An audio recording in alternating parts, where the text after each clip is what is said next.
64 matches. One winner, $7 billion. And almost none of it goes to the players on the pitch. For 1 month every 4 years, the world stops arguing about borders, politics, and money, and watches football. But here's what nobody talks about during those 90 minutes of unity. Someone built a machine so sophisticated, so deliberately obscured, that the world's most watched sporting event is also one of the most profitable private enterprises in human history, and nobody is talking about it. And that machine never sleeps between tournaments. It just gets bigger. The organization behind it all is headquartered in a quiet neighborhood in Zurich, Switzerland, a city famous for discretion, banking, and secrets. FIFA occupies a hilltop campus of glass and concrete that looks far more like a tech company than a governing body for a sport played by 250 million people. And that choice of location neutral, untouchable, sovereign in practice if not in law, turns out to tell you everything. This isn't a story about football. This is a story about what football became when the right people decided to treat it like a resource. To understand how we got here, you have to go back to a moment most football historians overlook. João Havelange, a Brazilian lawyer, former Olympic swimmer, and intensely ambitious politician, runs for the presidency of FIFA against the English incumbent Sir Stanley Rouse. Rouse represented the old order, European-dominated, amateur in its commercial thinking, and entirely comfortable with football remaining a sport governed by gentlemen. He promised Africa, Asia, and Latin America regions often overlooked by Europe's football elite, an expanded World Cup, greater representation, and a transformed global football landscape. He won, and within a decade, the game would never be the same.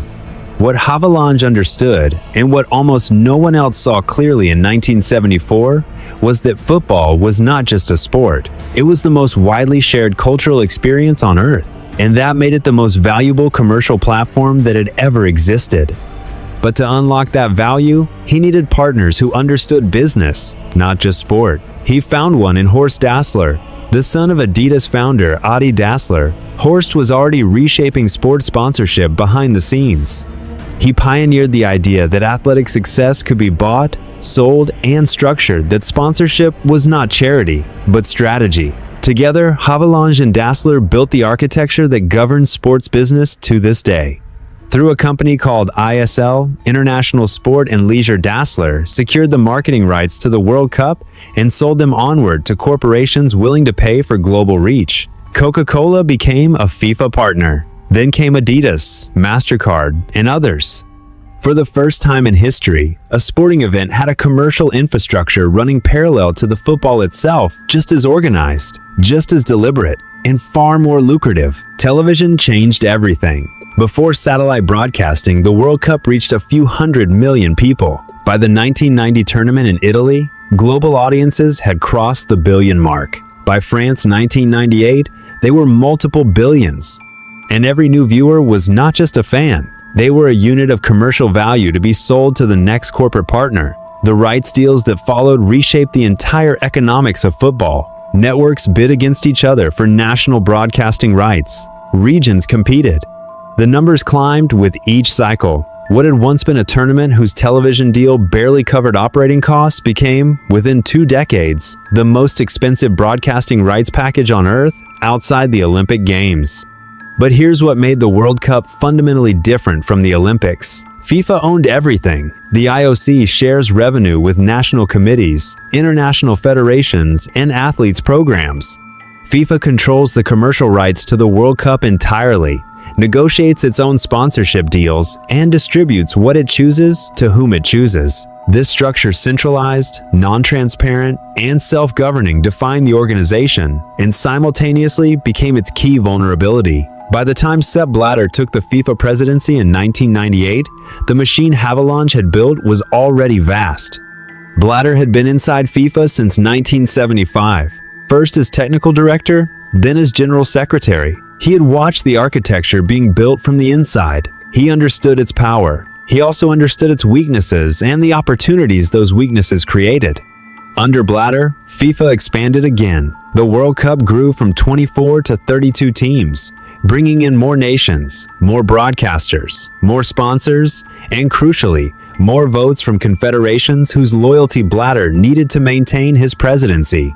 The development programs expanded into Africa and Asia. The narrative of football as a global equalizer intensified, appearing more earnest and strategically valuable. Meanwhile, questions about how money moved inside FIFA and its regional confederations began accumulating in the background. Not loudly, not yet, but the questions were there. Investigative journalists had been picking at the edges of FIFA's finances for years. Andrew Jennings, a British reporter whose career had already brought him into conflict with the IOC, published work that raised serious questions about governance, accountability, and the flow of money inside football's governing body. FIFA dismissed him. They denied access. They kept building. The 2010 World Cup in South Africa represented something genuinely new. The first World Cup on the African continent was not simply a logistical achievement. It was proof of concept for a model that placed enormous infrastructure demands on host nations in exchange for the privilege of holding the tournament. Stadiums were built, roads were constructed, airports were expanded. The investment was real. The legacy question whether that infrastructure actually benefited ordinary South Africans in the long term was more complicated and far less discussed during the opening ceremony. Then came 2015. In the early morning hours of May 27th, Swiss authorities, acting on a request from the United States Department of Justice, arrested senior FIFA officials at the Bauer al-Lach Hotel in Zurich. The charges were not vague. They were specific, documented, and, as American prosecutors laid out, went back decades. Wire fraud, racketeering, money laundering, tens of millions of dollars in alleged bribes connected to broadcasting rights deals in Latin America.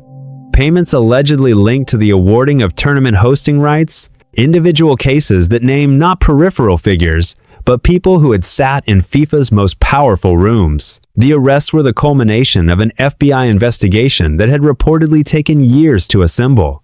And while FIFA officially declared shock and promised reform, what the case revealed was something the organization's critics had long suspected. The commercial success had created money flows that some insiders had, according to prosecutors, learned to redirect. Not all of it, not even most of it, but enough. And the structure that allowed it to happen, the opacity, the self-governance, the absence of external oversight had been built deliberately. Sepp Blatter resigned days after the arrests. He was later banned from football-related activities by FIFA's own ethics committee. He denied the most serious allegations. The investigation continued. New names appeared. The scale of what prosecutors called a criminal enterprise built on top of a real and functioning sporting institution was larger than almost anyone had publicly suggested. But here's what's easy to miss when you focus on the corruption allegations. The corruption, if the prosecutors were right, happened inside a machine that was otherwise genuinely extraordinary. The World Cup really did generate billions. The rights deals were real. The audiences were real. The development programs funded football infrastructure in countries that had none. The corruption didn't replace the commercial machine. It fed off it. Which is what made the whole story so difficult. The same system that allegedly enabled wrongdoing also built the most successful sports property in history. Qatar 2022 tested the limits of what FIFA's model could sustain. The decision to award the tournament to a Gulf state with no football tradition, summer temperatures that threaten the health of players and fans, and serious documented concerns about the rights of migrant workers, that decision became the defining controversy of modern FIFA. The tournament was moved to November and December for the first time in its history, disrupting league calendars across Europe. Questions about how the vote had been secured were never fully resolved, and the human costs, the workers who built the stadiums, remain the most painful, unanswered questions surrounding what was, by FIFA's commercial metrics, a successful tournament. Because the numbers from Qatar were extraordinary. Broadcast deals, sponsorship packages, record revenue distributed to member associations. The machine kept producing even as the questions mounted. This persistent tension, remarkable commercial success, coexisting with ongoing governance challenges, is not accidental. It is inherent to the system's architecture. Revenue flows in from broadcasters and sponsors because those corporations need access to the World Cup audience.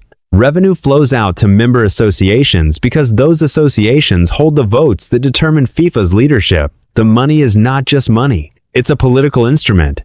And it has been since Havelange figured that out in 1974. The next evolution is already underway. The 2026 World Cup, expanding to 48 teams across the United States, Canada, and Mexico, is projected to generate revenue that dwarfs every previous tournament. More teams means more matches. More matches means more broadcast hours. More broadcast hours means more rights fees. The commercial logic is simple. The competition is secondary, but the audience will still watch. Billions of them. Because whatever FIFA built on top of football, the football itself still carries something that no financial architecture can manufacture. It is genuinely unpredictable. It produces moments of real human greatness. And it connects people across languages, borders, and histories in ways that nothing else on earth reliably does. That's what makes this story so much more than a corruption case, or a business analysis, or a sports documentary. It's about what happens when something genuinely precious, a game, a shared ritual, a moment of collective joy, gets recognized by the right people for its full commercial potential. Sometimes the people who recognize that value build something remarkable. Sometimes they also build something that serves themselves. And sometimes, for 50 years, they manage to do both at once. The World Cup doesn't belong to FIFA. It never really did. It belongs to the 80,000 people in the stadium. To the child watching on a screen in Lagos, in Jakarta, in Buenos Aires. To the 90 minutes that still, somehow, feel like they matter. But the machine that surrounds those 90 minutes, that belongs to whoever controls the contracts. And those contracts, they don't expire. If this story made you look at the World Cup differently, you're not done yet. There are more stories behind that trophy, behind those stadiums, behind those handshakes in hotel rooms that history barely recorded. Subscribe to Dark World Cup, because the stories FIFA never wanted you to hear are exactly the ones we're here to tell.